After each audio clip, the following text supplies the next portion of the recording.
हा एक मानस असतो, कारण की त्यांच्याकडे लॅक ऑफ कॉन्फिडन्स असतो, लॅक ऑफ अवेअरनेस असतो, किंवा महिला उद्योजकांनी पुढे येऊच नाही हा एक जनरली कुटुंबामध्ये एक मानस असतो. पण मित्रांनो, आज हा सगळा जो काही प्रॉब्लेम्स आहे हा जवळपास हा सॉल्व्ह होतो आहे आणि खूप सारे महिला उद्योजक हे पुढे येत आहे आणि बिझनेसमध्ये एक चांगल्या संधी त्या माध्यमातून शोधत आहे.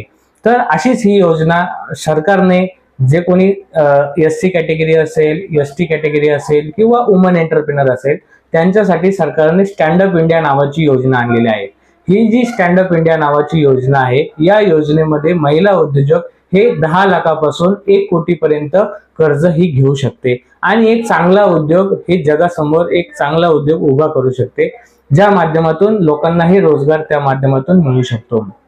यामध्ये महिला उद्योजक जे आहे ज्याचं वय हे 18 ते 50 वय इतकी असावी, त्याच्यामध्ये फूड प्रोसेसिंग युनिट असतील, मॅन्युफॅक्चरिंग इंडस्ट्री असेल, ज्याला कोणाला मॅन्युफॅक्चरिंग इंडस्ट्री चालू करायची असेल किंवा सर्व्हिस सेक्टर असेल, डॉक्टर असेल, असे सगळे प्रोफेशनल असतील या योजनेमध्ये लाभ हे घेऊ शकतात.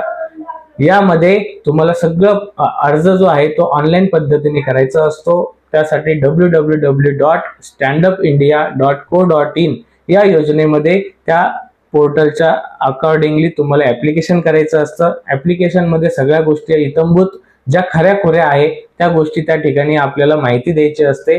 त्या माध्यमातून आपलं ऍप्लिकेशन हे बँकेच्या स्तरावरती जातं आणि बँक त्या माध्यमातून लोन प्रोसेस कंप्लीट करते. याचा फायदा अजून एक असा आहे की यामध्ये तुम्हाला काही रेट ऑफ इंटरेस्ट मध्ये सुद्धा कन्सेशन दिलं जातं आणि यामध्ये तुम्हाला जे काही आहे CGTMSE जी काही स्कीम आहे त्यामध्ये ही NCTCMC जी स्कीम आहे त्या माध्यमातून त्याचा लाभ हा होत असतो. अधिक माहिती जाणून घेण्यासाठी तुम्ही BDC ग्रुपला लाईक करा, सबस्क्राईब करा, शेअर करा. धन्यवाद. Ramesh Gosavi, BDC group, Nashik.